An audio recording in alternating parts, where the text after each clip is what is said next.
పొత్తుపై Pawan tone మారింది. పొత్తు ఉంటుంది, అయితే షరతులు ఉంటాయి. అవునన్నా కాదన్నా ఇది నిజం. రిపబ్లిక్ దినోత్సవం సందర్భంగా మంగళగిరిలోని జనసేన కార్యాలయంలో ఆ పార్టీ అధినేత మాట్లాడిన తీరు గమనిస్తే రానున్న అసెంబ్లీ లోక్సభ ఎన్నికల కోసం తెలుగుదేశం పార్టీతో పొత్తు గురించి మాట్లాడుతూ తాను ఇవ్వాలనుకున్న మెసేజ్ ఇచ్చారు. తనను తక్కువగా తీసుకొని ఏవో కొన్ని సీట్లు ఇచ్చేస్తే సరిపోతుందని అనుకోవద్దని, తనకు రావాల్సిన గౌరవప్రదమైన వాటా రావాల్సిందేనని నర్మగర్భంగా తెలుగుదేశం పార్టీకి తెలియజెప్పారు. జనసేనను తేలిగ్గా తీసుకోవద్దని, వన్ వే ట్రాఫిక్ల పొత్తు ఉండదని పవన్ చెప్పకనే చెప్పారు. పొత్తుతోనే జనసేన టీడీపీ ప్రభుత్వాన్ని తీసుకొస్తున్నామని, ఇందులో కొన్ని ఆటుపోట్లు ఉంటాయని చెప్తూనే స్థానిక సంస్థల నుంచి మొదలుపెట్టి అన్ని స్థాయిల్లోనూ భవిష్యత్తులో జనసేన 3వ వంతు సీట్లు తీసుకుంటుందని పార్టీ క్యాడర్కు భరోసా ఇచ్చారు. ఎన్ని సీట్లు తీసుకోవాలో తనకు తెలుసన్నారు. ఆటుపోట్లు ఉన్నా తెలుగుదేశంతో కలిసే వెళ్తున్నామని, ప్రత్యేక పరిస్థితుల్లో తెలుగుదేశం పార్టీ 2 అసెంబ్లీ సీట్లను ప్రకటించినట్లుగానే ప్రత్యేక పరిస్థితుల్లో తాను కూడా రిపబ్లిక్ డే సందర్భంగా తూర్పుగోదావరి జిల్లా రాజోలు, రాజానగరం అసెంబ్లీ సీట్లకు జనసేన పోటీ చేస్తుందని ప్రకటిస్తున్నట్లు చెప్పారు. అంటే తెలుగుదేశం వ్యవహరించే తీరుగానే తాము వ్యవహరించాల్సి ఉంటుందని, అందుకే పొత్తు ధర్మం ప్రకారం సంయమనం పాటించాలని తెలుగుదేశానికి పరోక్షంగా సూచించారు.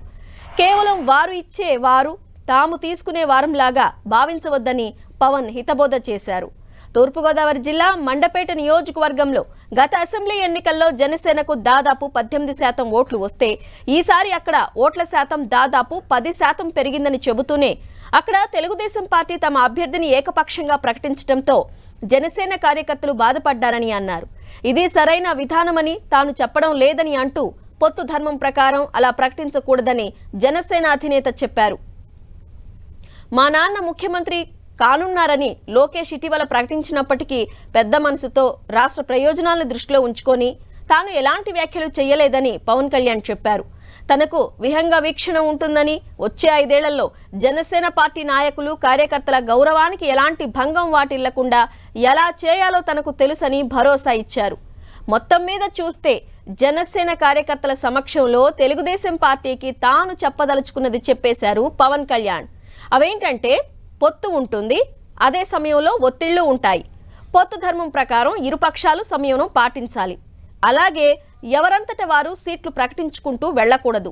సీట్లలో అధికారంలో జనసేన తన వంతు వాటా తీసుకుంటుంది. జగన్ను దించటమే ఇప్పుడున్న ఏకైక లక్ష్యం.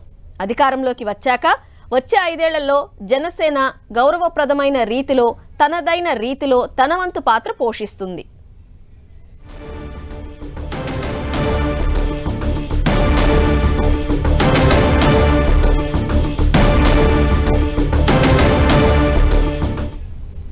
టీడీపీ పొత్తు ధర్మం పాటించడం లేదని జనసేన అధినేత పవన్ కళ్యాణ్ సంచలన వ్యాఖ్యలు చేశారు. సీట్ల సర్దుబాటు కాకముందే అభ్యర్థులను ప్రకటించారని అన్నారు. చంద్రబాబుకు ఒత్తిడి ఉన్నట్లే తనకు కూడా ఉందన్నారు. ప్రత్యేక పరిస్థితుల్లో తాను కూడా 2 సీట్లను అనౌన్స్ చేస్తున్నట్లు వెల్లడించారు. పొత్తుల్లో కొన్ని ఆటుపోట్లు తప్పవని, అయినా భవిష్యత్తులో టీడీపీ, జనసేన కలిసే పనిచేస్తాయన్నారు. మనం పొత్తులో ఉండి మన చంద్రబాబు గారు ఇట్లా అనౌన్స్ చేశారు, మండపేట సీటు మనకి చెప్పాలి కదా అది అంటే ఖచ్చితంగా అది సరైన విధానంలో చెప్పలేదు. ఖచ్చితంగా అంత మీకు ఏకీపిస్తుంది. చాలా ఇబ్బంది పడ్డారు అందరూ. పొత్తు ధర్మం ప్రకారం అలా అనౌన్స్ చేయకుండా ఉండాల్సింది. నేను దానికి క్షమాపణలు చెప్తున్నాను. దాని మీద వివరణ ఇచ్చి దాన్ని ఎలా సరిదిద్దాలో సరిదిద్దుతాం అని ఒక మాట ఇచ్చి పంపించాను. అలాగే వాళ్ళు అన్నది కూడా ఏంటంటే మన నాయకులు కూడా ఇప్పటికీ 2 సీట్లు అనౌన్స్ చేశారు, మరి ఇది పొత్తు ధర్మమేనా నన్ను అడిగితే అట్లా కొన్ని ప్రత్యేక పరిస్థితులు ఉంటాయి, వాళ్ళు కూడా మనం అర్థం చేసుకోవాలి కదా.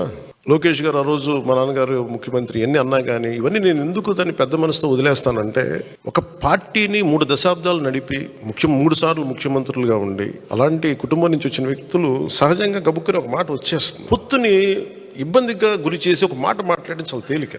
నేను అది ఈ రోజున మాటిస్తున్నాను. రిపబ్లిక్ డే రోజున ఎన్ని విపత్కరమైన పరిస్థితులు వచ్చినా జగన్ నడిపే ఈ ప్రభుత్వం 24లో మనకి కనిపించకూడదు. నాకు గనక 2019లో నాకు సలహాలు ఇచ్చే వాళ్ళందరూ, నేను 153 స్థానాల్లో పోటీ చేయించాం. 30-40 మంది కనుక నన్ను ఎమ్మెల్యేలుగా గెలిపించుంటే ఈరోజు సంపూర్ణ హక్కు ఉండేది. 30-40 మంది పక్కన పెట్టండి, కనీసం నన్ను కూడా గెలిపించలేకపోయారు. కనీసం నన్ను గెలిపించున్నా కానీ బాగుండేది. అప్పుడు నీ కోసం నిలబడ్డాం. అందుకని ఈసారి నువ్వు ముఖ్యమంత్రి స్థానం అడగండి, ముందుకు వెళ్ళకూడదు పొత్తునంటే అప్పుడు నేను వింటాను సంపూర్ణంగా. మనకున్న ఇండివిజువల్గా వెళ్తే ఏం జరిగి ఉండేదంటే ఖచ్చితంగా మనం కొన్ని సీట్లు సాధిస్తాం, అనుమానం లేదు దాంట్లో. ప్రభుత్వంలోకి అడుగు పెడతాం లేదు నాకు తెలియదు. నేను పోయినసారి జరిగిన దీని పరాభావం అనండి, దెబ్బనండి, ఓటమి అనండి, అది నన్ను చాలా ఆలోచన తీరు మార్చుకునేలా చేసింది. నన్ను వీధి కుక్క అని తిట్టిన వాళ్ళు కూడా ఉన్నారు. నన్ను అవి ఎందుకు భరించి ముందుకు వెళ్తాం? నన్ను పచ్చిబూతులు తిట్టిన వాళ్ళు క్షమించడం అనేది మానవ ధర్మం కదా అంటారు. ఉన్నత స్థాయి వ్యక్తిత్వంలో ఎవడైనా సరే క్షమించడం అనేది చాలా గొప్ప గుణం. అది నేను నేర్చుకున్నాను. దీనికి కారణం ఏంటంటే ప్రజలు బాగుండాలి, కక్షలు పెట్టుకుంటే విధ్వంసం తప్ప నిర్మాణం ఉండదన్న ఒక ఆలోచన సదుద్దేశంతో భరిస్తాను. కామన్ పొలిటికల్ ప్రోగ్రామ్ కింద లోకల్ బాడీస్ దగ్గర నుంచి, పరిషత్తుల దగ్గర నుంచి, మొత్తం అన్ని విభాగాలు, స్థానిక అన్ని పంచాయతీల దగ్గర నుంచి మొదలుకొని కార్పొరేషన్ల వరకు జనసేన ఖచ్చితంగా 3వ వంతు సీట్లు మనం తీసుకుంటాం దాన్ని. ఎందుకంటే మీరందరూ ఈరోజు కూర్చున్న పెద్దలు కూడా అందరూ కూడా కనీసం 3వ వంతు మనం వార్డ్ మెంబర్స్గా ఉండాలి. ఓటు ట్రాన్స్ఫర్ అవ్వాలంటే ఖచ్చితంగా ఇది జరుగుద్ది. ఇవన్నీ మాట్లాడుకున్నాం, దీన్ని ముందుకు తీసుకెళ్తాం. కేవలం నేను ఎమ్మెల్యే సీట్ల దగ్గర ఆగిపోవట్లేదు, ఆ దృష్టిలో మీకు పెడుతున్నాను. భవిష్యత్తు ఏది ఎట్లా ఉన్నప్పటికీ కూడా ఈ క్షణం మనం ఇప్పుడు చేయాల్సింది సంపూర్ణంగా ఒక మాట అటున్నా, ఆటుపోట్లున్నా, ఇటున్నా కానీ మనం కలిసే వెళ్తున్నాం. వారు 2 సీట్లు అనౌన్స్ చేశారు కాబట్టి ప్రత్యేక పరిస్థితుల్లో రిపబ్లిక్ డే రోజున నాకు R అక్షరం బాగుందనిపించింది. రిపబ్లిక్ డే RRR లాగా రాజోలు, రాజానగరం సీట్లు నేను అనౌన్స్ చేస్తాను. రాష్ట్ర ప్రజలకి బంగారు భవిష్యత్తు జనసేన, తెలుగుదేశం ప్రభుత్వం ఇస్తాయని మనస్ఫూర్తిగా కోరుకుంటూ,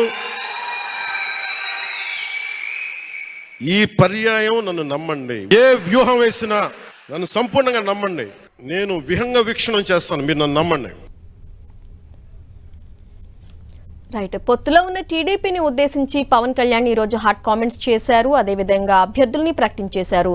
మరోవైపు దీనిపై వైసీపీ నేతలు స్పందించారు. అంబటి రాంబాబు ఎక్స్లో ట్వీట్ చేశారు. మరి దీనికి సంబంధించి టీడీపీ రియాక్షన్ ఏంటి రవిచంద్? ఇప్పుడు వరకు కూడా టీడీపీ పవన్ వ్యాఖ్యలపై స్పందించడానికి నిరాకరిస్తుంది. ఎవరు కూడా ఎటువంటి వ్యాఖ్యలు కూడా చేయటం లేదని చెప్పుకోవచ్చు. ఎందుకంటే పవన్ ఈ రోజు 2 సీట్లను కూడా ఆయన ప్రకటించారు. ఈ నేపథ్యంలో కొంత టీడీపీ నుంచి కొంత అంతర్గతంగా అయితే చర్చ జరుగుతుంది. ఏదైతే చంద్రబాబు అరకు సీటు కావచ్చు, మండపేట సీటు కావచ్చు, 2 కూడా రా కదిలిరా సభలో అక్కడ ప్రకటించారు. ఈ నేపథ్యంలోనే దానికి కౌంటర్గా పవన్ అయితే ప్రకటించినట్టు కూడా భావిస్తూ ఉన్నారు. ఏది ఏమైనా ఆ 2 కూడా కొంత ఏదైతే జనసేనకు కేటాయించే స్థానాలే అని టీడీపీ భావిస్తుంది. ఈ నేపథ్యంలో ఎటువంటి ఇబ్బంది లేదు ఆ 2 సీట్లు ప్రకటించడం వల్ల. కాకపోతే ముందు కోఆర్డినేషన్తో ఉంటే బాగుంటుందనే అభిప్రాయం అయితే టీడీపీ నేతల్లో అయితే వ్యక్తమవుతుంది. టీడీపీ అధినేత కూడా చంద్రబాబు కూడా ఇక్కడే ఉండవల్లి నివాసంలోనే ఉన్నారు. పవన్ వ్యాఖ్యల గురించి పలువురు సీనియర్ నేతలు అయితే చర్చించుకుంటూ ఉన్నారు, అంతర్గతంగా చర్చించుకుంటున్నారు. ఇది ఏదైతే పవన్ వ్యాఖ్యల్ని కొంత తేలిగ్గానే తీసుకుంటున్నట్టు కనిపిస్తూ ఉంది. ఎందుకంటే పవన్ కావాలని ఇట్లా మాట్లాడలేదు, ఏదో కార్యకర్తలకి సంబంధించిన సమావేశంలో మాట్లాడారు. ఇది పెద్ద సీరియస్ అంశం కాదు. అదేవిధంగా ఈ 2 స్థానాలు కూడా ఏవైతే ఉన్నాయో, రాజానగరం కావచ్చు, రాజోలు కావచ్చు, 2 కూడా దాదాపుగా జనసేనకు కేటాయించే కోటాలోనే ఉంటాయని కూడా టీడీపీ నేతలు అయితే అభిప్రాయపడుతున్నారు. టీడీపీ నేతల రాష్ట్ర అధ్యక్షుడు అచ్చెన్నాయుడు కూడా పార్టీ కార్యాలయంలో ఉన్నారు. ఇప్పుడు వరకు కూడా ఎవరు అధికారికంగా ప్రకటన చేయలేదు. కొందరు పెద్దలు మాత్రం ఎవరు దీనిపై ఎటువంటి వ్యాఖ్యలు చేయొద్దని కూడా ఆదేశాలు అయితే జారీ చేశారు.